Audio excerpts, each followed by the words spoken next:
Daniela, Esteban, ¿cómo están? Les explicaré en unos minutitos, en unos pequeños, cortitos minutos, cuál es la interpretación de la situación en la que están ustedes. El estudio de suelos lo que hace es dar referencias a las características en distintos espesores de suelo, en distintos estratos. De ahí surgen algunas cuestiones que tienen que ver con resistencias friccionales del suelo y en lo que son resistencias en la punta del pilote.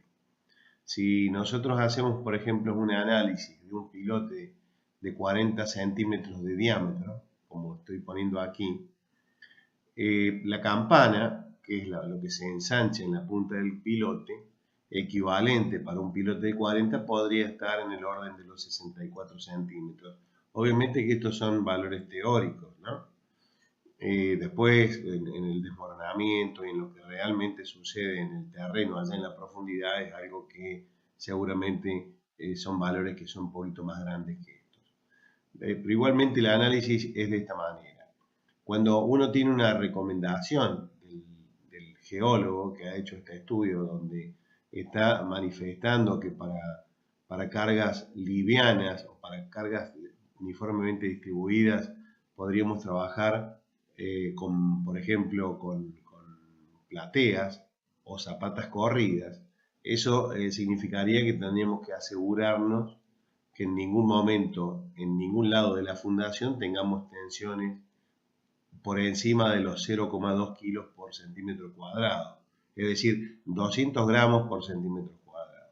Esto se podría dar en una fundación, en una vivienda de 2 plantas, pero seguramente tendría que estar un poquito más uniforme, tendría que haber más regularidad en la planta. Ustedes tienen un sector que tiene una doble planta y en otro sector no. Entonces quiere decir que una platea no estaría generando estados tensionales uniformes o más o menos parejos en todo lo que es la platea. Entonces, bueno, cayendo en lo que ustedes ya están haciendo, que es la perforación de pilotes, la cota de fundación que está hablando de los 10 metros, esto también es algo que es teórico, en el sentido de que el análisis se hace sobre una perforación y que el suelo puede presentar alguna diferencia de nivel entre un sector y otro, o podría inclusive en algunos lugares encontrar algún manto de tosca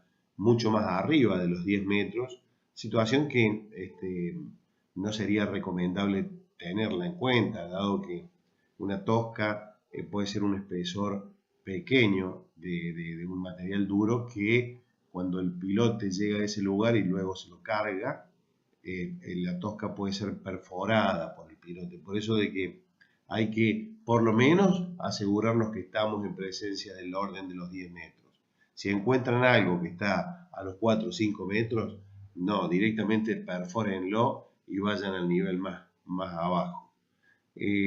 Acá estamos viendo que las características de los 10 metros tenemos bajos valores friccionales, dividido en dos escalas, de 0 a 5 metros y de 5 metros a 10 metros. ¿Por qué digo valores bajos de fricción? Porque estamos hablando de los 20 gramos por centímetro cuadrado en los primeros 5 metros y de 120 gramos por centímetro cuadrado en los segundos 5 metros. Siempre, siempre, siempre en el análisis de un pilote, el primer metro del pilote no se lo tiene en cuenta en cuanto a lo que es la resistencia friccional, porque es la parte superficial del pilote, la parte que está arriba, y puede estar cercano o es muy probable que en el primer metro pudiera llegar a tener algún humedecimiento, en cuyo caso se pierden las capacidades friccionales del pilote en la primera parte del mismo.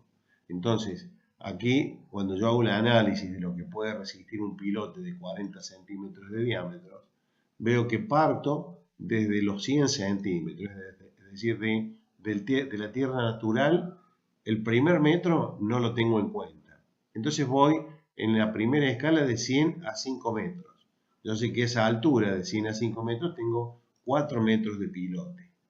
La capacidad friccional en los primeros 5 metros es de 0,02 kg por centímetro cuadrado y la capacidad friccional desde los 5 metros hasta los 10 metros, es decir, un estrato de 10 metros, de 5 metros, es de 120 gramos.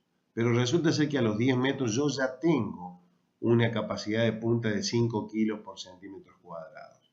Entonces, si yo sumo la fricción que tengo en los primeros 4 metros, más la fricción de los segundos 5 metros y la punta a los 10 metros, me dice que este pilote podría resistir 24.63 toneladas. Es decir, que con un pilote de 40 centímetros yo estaría pudiendo soportar casi 25 toneladas. Entonces, obviamente que si a esto lo hago para un pilote de 60, como es el que también ustedes tienen, un pilote de 60 que tiene una campana de 96 resiste 49 toneladas. Fíjense que acá están los dos valores.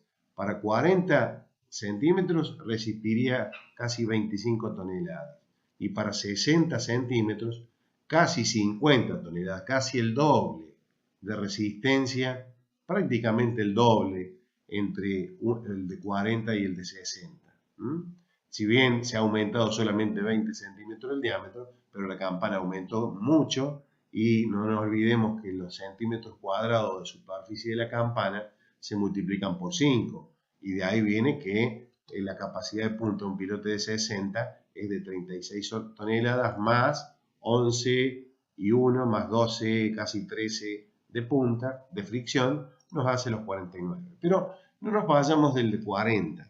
El pilote de 40 centímetros de diámetro que me resiste 25 toneladas.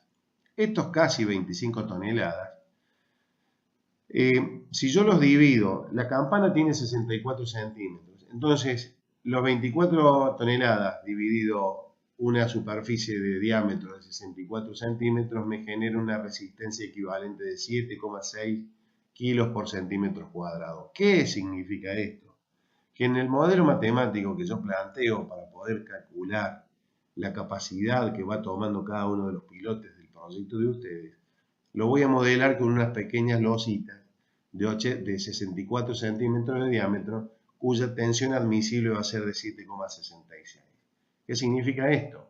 Que si me voy al proyecto, al modelo en 3 dimensiones de lo que ustedes, voy a primero volver aquí, este es el proyecto de ustedes, obviamente que lo conocen mucho más que yo, pero bueno, la distribución de los pilotes que ustedes tienen está por aquí, esta.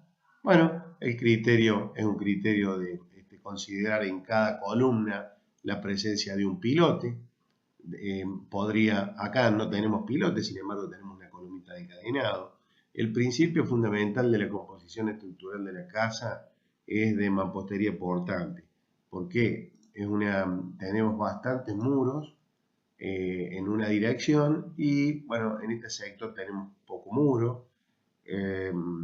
Si nosotros analizamos la estructura, entiendo que el ingeniero la ha calculado teniendo en cuenta sistemas aporticados por el tamaño de las columnas y por otra parte por la presencia de muros de 15 centímetros en la planta baja, situación que no se podría dar si la estructura fuese simplemente de mampostería portante para la parte sísmica.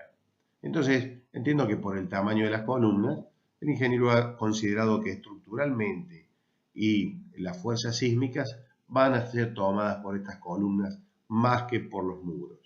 Así que bueno, en eso interpreto yo el modelo y me encuentro con que esta es la situación, ¿no es cierto? Pero esto es una aproximación del modelo matemático de ustedes que inclusive no tiene ventanas, es todo como si fuesen los muros llenos, porque lo que me interesa es saber el peso que tiene la construcción y cómo va a estar distribuido en lo que significa la cantidad de pilotes que ustedes tienen.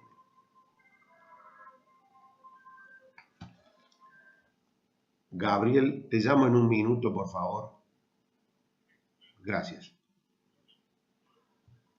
Esto significa, chicos, que bueno, en la planta baja tenemos la zona de la galería. Bueno, la interpretación es la que ustedes me han dado. ¿Qué hice yo? En cada uno de los inclusive también tuve la consideración de considerar las cargas de acuerdo al CIRSOC, las cargas sísmicas. Entonces, bueno, le he hecho una ponderación de las cargas sísmicas también, e inclusive lo he mayorado un poquito porque he considerado una elevada participación de la sobrecarga de uso para poder tener una mayor confiabilidad en lo que estamos hablando. He considerado también en los distintos niveles de la vivienda lo que se llaman cargas permanentes y sobrecargas de uso, que esto tiene que ver con el tránsito de personas, que el reglamento nos dice son 200 kilos por centímetro cuadrado, y la presencia de todo lo que significa en cada nivel de losa, el contrapiso, la carpeta, el piso, el revoque del cielo raso. Toda esa ponderación de cargas gravitatorias lo he hecho como una construcción tradicional. Así que, en fin, con eso he logrado llegar a esta situación donde encuentro que en cada una de esas lositas que yo les estoy diciendo, este sería el fondo de los pilotes. Esta es la situación donde el pilote está haciendo contacto con la tierra, allá al fondo, a los 10 metros. A los 10 metros me encuentro que tengo una situación que acá abajo hay una escala en colores, donde en esa escala en colores puedo ver que hay situaciones que están en rojos que van a los 10,91 kilos por centímetro cuadrado. Esto yo lo debo comparar con esto que estoy acá haciendo en el modelo de 7,66. ¿Qué significa esto? Que si ustedes se fijan, todo el sector más comprometido de la vivienda es el sector donde está la doble altura, la caja de escalera, el tanque de agua. Entonces, me encuentro con que hay para todo el resto de los pilotes, la escala me lo permite ver. Acá tengo un pilote que lo tengo en rojo, está hablando de 6,66 kilos por centímetro cuadrado. Estoy por debajo de los 7 kilos. Todos los pilotes de la punta también estoy por debajo de los 7 kilos. Así que esto está muy bien. Acá a la derecha estoy también en el orden de los 7. Hay un solo pilote acá que ya empieza a aparecer con 7,49. Y yo estoy poniendo solamente pilotes de 40. Por lo tanto, en la zona más afectada, el ingeniero ha puesto pilotes de 60, lo cual hace ver que estamos en presencia de el razonamiento ha sido bastante acertado y sin entrar en la interpretación que el ingeniero puede haber hecho sobre la disposición de viguetas en una dirección o en otra. Pero en términos generales, más allá de que yo podría haberlo puesto distinto a él, la situación no cambia y yo creo que estás en una situación bastante buena en ese aspecto y no veo, por ejemplo, si quisiera ver las tensiones en cada uno de las zapatitas estas, puedo ver que justamente las zonas que están en rojo son los pilotes que estarían fallando con pilotes de 40. Ahí lo estamos viendo. Los que están en rojo fallarían con pilotes de 40 a 10 metros. Entonces, los que están en rojo podrían ser o de 60, lo cual llevo su capacidad mayor, más grande, pero el problema no es la capacidad de los 25 a 50 toneladas, sino que es la tensión que le transmitimos al suelo. Lo podríamos a esto solucionar inclusive quitándole tensión al suelo y eso sí, acá en estos sectores en vez de ser pilotes de 60, se podrían hacer pilotes más largos, más profundos para que la fricción le quite carga que va hacia la punta.